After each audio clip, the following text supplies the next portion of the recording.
Ok, continuando entonces con el tema del video pasado, en el anterior simplemente se estudió cómo todo sistema general de fuerzas puede transformarse en un sistema fuerza par en un único punto. Nosotros simplemente trasladábamos toda la fuerza a un punto en común, ese punto cualquiera, y allí podríamos entonces hacer una sumatoria de fuerzas, ya que todas concurrían en un único punto. De esa manera entonces generábamos lo que conocemos como la resultante. Lo que sucedía era que cada vez que trasladábamos una fuerza que no pertenecía a la línea de acción en un punto cualquiera, entonces se generaba el par de fuerzas. O sea que básicamente al final simplemente hacíamos una sumatoria de momentos para entonces obtener lo que conocemos como momentos resultantes. Se nos generaba esto, un vector resultante y un vector de momentos resultantes.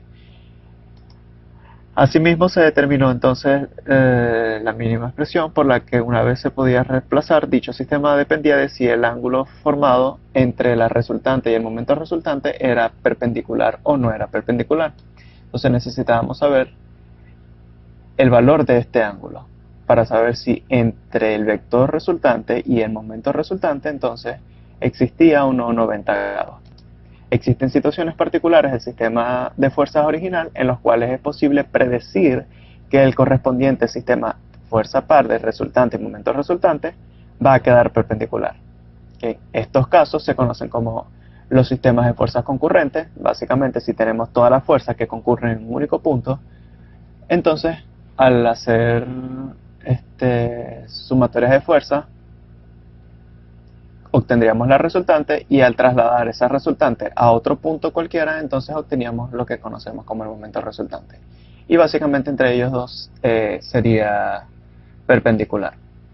Otro de los casos podría ser también el sistema donde todas las fuerzas son paralelas. Cuando nosotros tenemos todas las fuerzas que son paralelas y calculamos una resultante, el momento resultante cuando traslademos esa fuerza va a ser perpendicular al plano que contiene todas las fuerzas paralelas.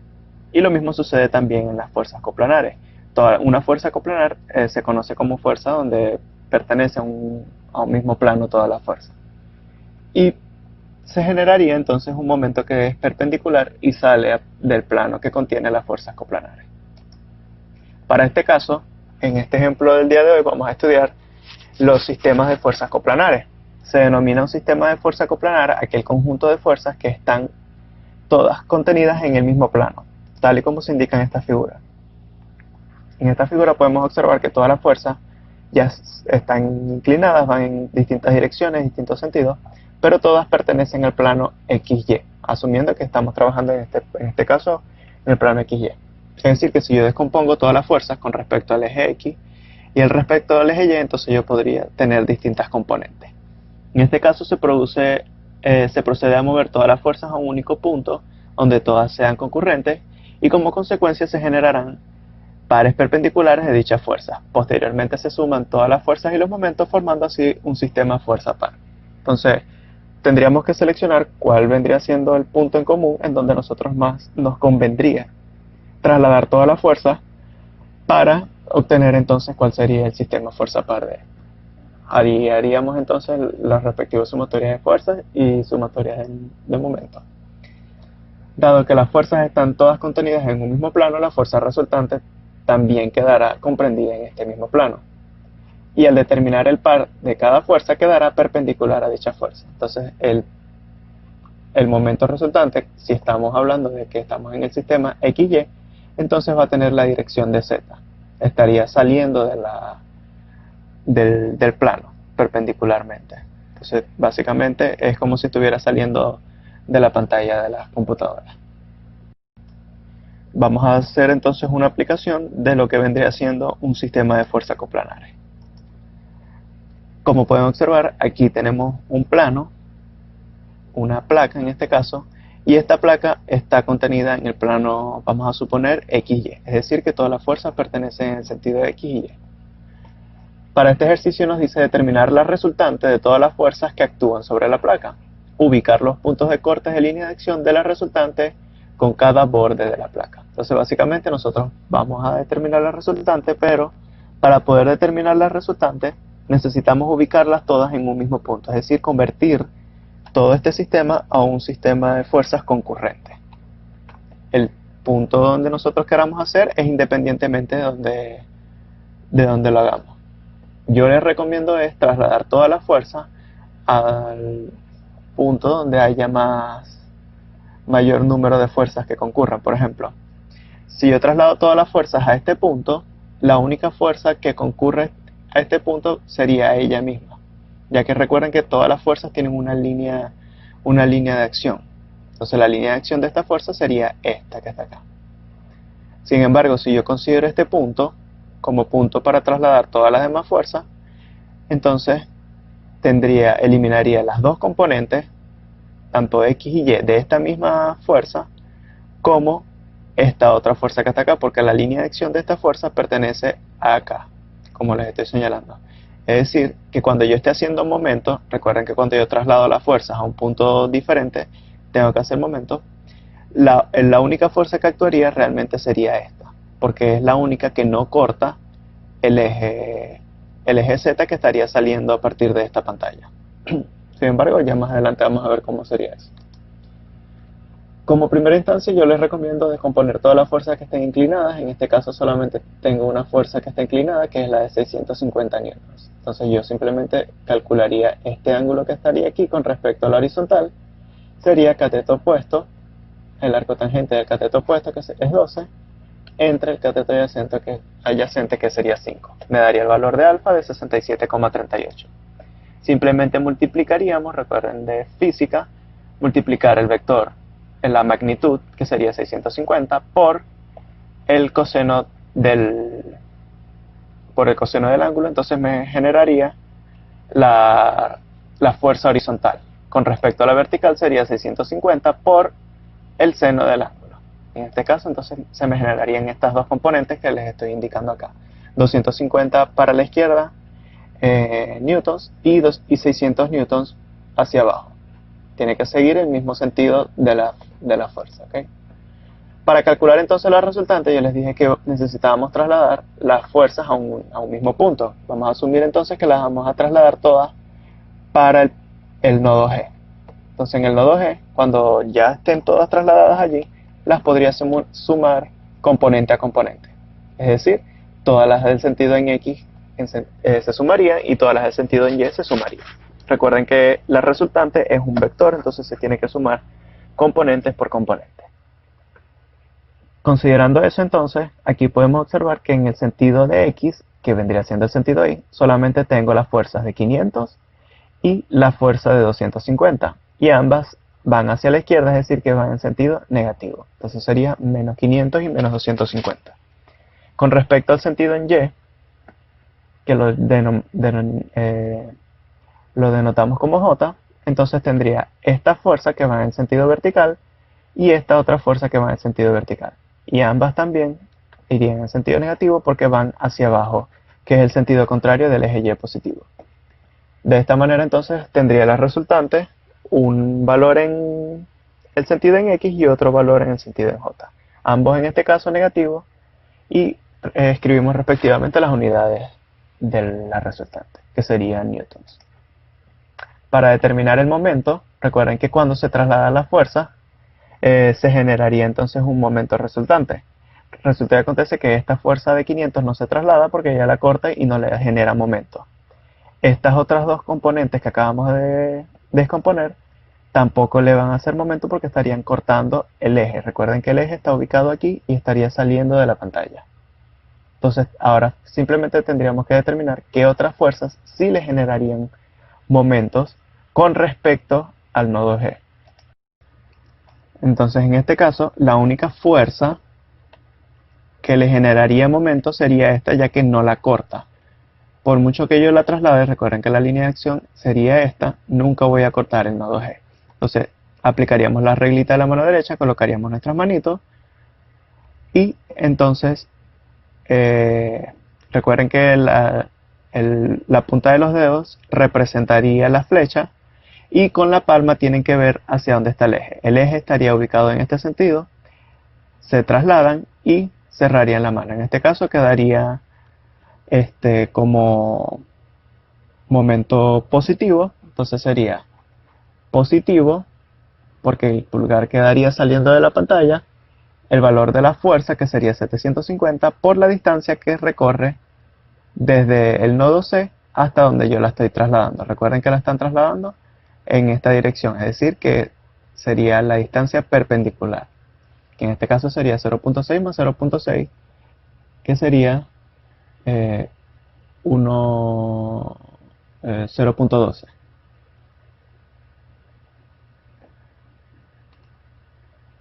Menos 375, que sería el valor del momento que está aplicado aquí en la placa, más el otro momento que estaría aplicado aquí arbitrariamente en la placa. Recuerden que los momentos son libres y yo puedo trasladar este momento hacia acá indiferentemente. Recuerden que los momentos son pares. Ya anteriormente ya les había comentado que los pares eran vectores libres. Nosotros hicimos una explicación rapidita de que el momento no va a depender del vector posición, sino simplemente del valor del momento como tal. Entonces tendríamos el momento aquí en B, que es de 1125 positivo, y el momento de 375 en el sentido negativo. Recuerden que pueden hacerlo con la reglita de la mano derecha.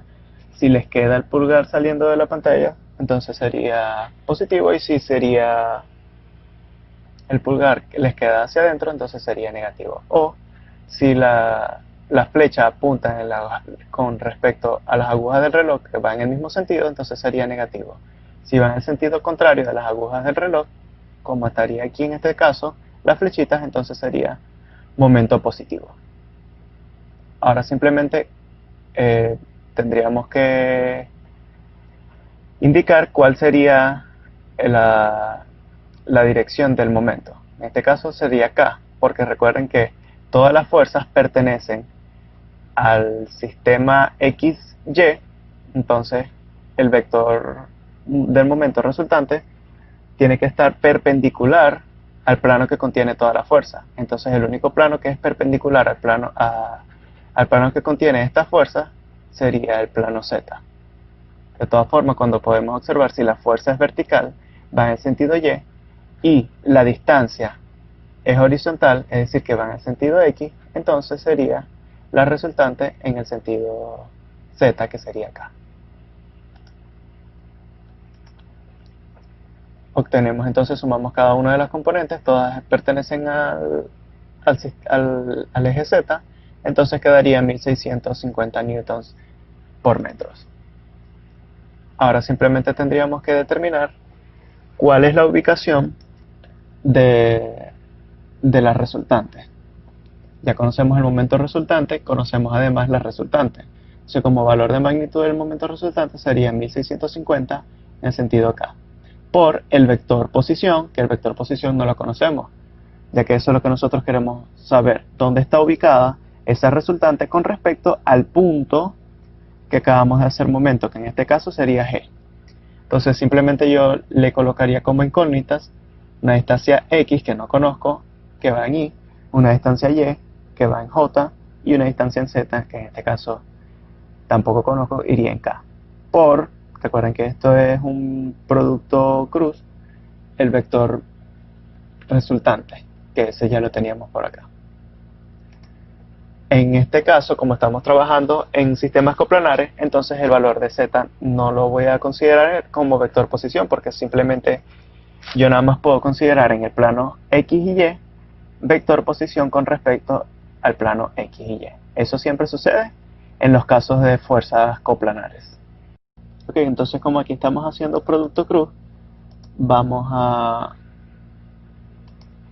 utilizar entonces la reglita del producto cruz. En este caso yo tendría que multiplicar la componente en Y por Y. Recuerden que no se hace esa multiplicación de la misma componente, sino que sería la componente en Y por J. Entonces cuando yo multiplico, observen aquí, Y por J va en el mismo sentido, es decir, que el signo sería positivo resultante. Ahora, además de eso, debo considerar el signo de la magnitud que estoy utilizando. Entonces sería Y por J positivo por menos debido al valor de la magnitud. Entonces quedaría menos 1350 X. Cuando yo multiplico I por J, el resultado va a ser K, que es básicamente lo mismo que habíamos aplicado anteriormente cuando hicimos momentos. Ahora entonces sería J por I. Cuando yo multiplico J por I, voy en el sentido contrario de esta reglita que está acá. Entonces, es decir, que se me va a generar un signo negativo. Quedaría J por I negativo menos el valor de la magnitud que está aquí. Entonces va a quedar positivo. Sería menos por menos, más. Me quedaría entonces como resultado 750Y. Y cuando multiplico J por I, se me genera el valor de K. ¿Ok? Entonces básicamente los dos quedarían en K. Cuando yo igualo las componentes, en este caso no tengo ninguna de I y no tengo ninguna de J, me quedan todas solamente en la dirección de K. Entonces quedaría 1650 menos 1350X más 750Y. No conozco ni X ni conozco Y, ni Y. Esta ecuación que está acá se conoce como la ecuación de la línea de acción de la resultante. Entonces, como tenemos la ecuación de la línea de acción de la resultante, entonces vamos a darles valores a X y Y para conocer realmente por dónde estaría pasando ese resultante. Para poder hacer eso, entonces establecemos un sistema de referencias en el punto donde hicimos momentos, es decir, hacia donde trasladamos todas las fuerzas resultantes para que fueran concurrentes. En este caso es el nodo G. Allí entonces trazamos un eje X y un eje Y. Hacemos X igual a 0 en esta ecuación, nos quedaría de esta forma y podríamos despejar el valor de Y igual a 2.2 metros. Entonces ubicamos ese punto, 2.2 metros quedaría en este punto del eje vertical Y. Haciendo ahora Y igual 0, sería en la misma ecuación de la línea de acción de la resultante, entonces obtenemos el valor de X, que es menos 1.22. Si hacemos esto a escala, entonces nos quedarían este punto y este otro punto. Al unir los dos puntos, entonces conocería esta línea que está inclinada como la línea de acción de la resultante. Ahora tendría que representar en qué dirección quedaría la fuerza resultante. Para eso entonces yo observo, ya la resultante la habíamos obtenido anteriormente, iría en sentido negativo para la X y además iría en sentido negativo para la Y. Entonces básicamente quedaría como está dibujado aquí en el gráfico, hacia abajo y además hacia la izquierda al mismo tiempo. Eso es debido a los signos que tiene la resultante. Otra cosita que nos pedía el ejercicio era ubicar los puntos de corte de la línea de acción, que vendrían siendo estos que están acá con la placa. Recuerden que la placa es la línea de color negro. La línea de acción de la resultante corta la placa en el borde DE y el borde AB. Entonces tendríamos que determinar dónde están ubicados esos cortes. Con respecto al borde AB, que es este borde que estaría aquí, ese borde se encuentra ubicado a una altura de 1.2 metros. Entonces yo puedo utilizar la ecuación de la línea de acción igualando entonces ese 1.2 con la ecuación de la línea de acción para determinar cuánto es la distancia en X. En este caso me daría que X igual a menos 0.55 metros. Lo acoto en el dibujo y me quedaría básicamente de esta forma. Ahora procedo entonces a determinar cuál vendría siendo el corte con respecto al borde de E. Ya en este caso no es una línea constante, no es una línea horizontal, sino que en este caso sería una línea inclinada. Recuerden que la ecuación de las líneas inclinadas viene dada por esta expresión matemática, que es igual a la pendiente por X más el corte con respecto a B. La pendiente es sencilla de sacar, simplemente necesitaríamos determinar las diferencias de altura con respecto a las horizontales y nos quedaría de esta forma. Yo verifico que si es negativa, en este caso está bien porque esta pendiente iría decreciendo, es decir, que va en sentido negativo. En caso contrario, si fuera creciente, me daría positivo e iría en este otro sentido. Para determinar el valor de B, simplemente yo utilizo un valor de un punto cualquiera que pertenezca a la línea inclinada y le doy valores con respecto al nodo G, a la ecuación de la línea de acción del borde D, que vendría siendo esta que está acá. Entonces me quedaría 1.8, que es el valor de y, el valor es, recuerden que sería la suma de 1.2 más 0.6, me daría 1.8. Y la distancia con respecto a x a partir del punto G sería 0.6. Entonces sustituyo cada uno de esos valores, conocida la pendiente, y despejaría entonces el valor de b, que en este caso sería 2.1. Ya tendría entonces la ecuación de la recta inclinada del borde de E. Ahora simplemente igualo la ecuación esta inclinada con la ecuación de la línea de acción de la resultante para determinar el valor de los cortes. Simplemente entonces x me daría menos 0.04 y el valor de y me daría 2.08. Ya con eso entonces vendríamos y lo acotaríamos en el dibujo, y ya con eso entonces determinamos la resultante y la línea de acción de la resultante. Además de eso, el corte de dicha línea de acción con los bordes de la placa.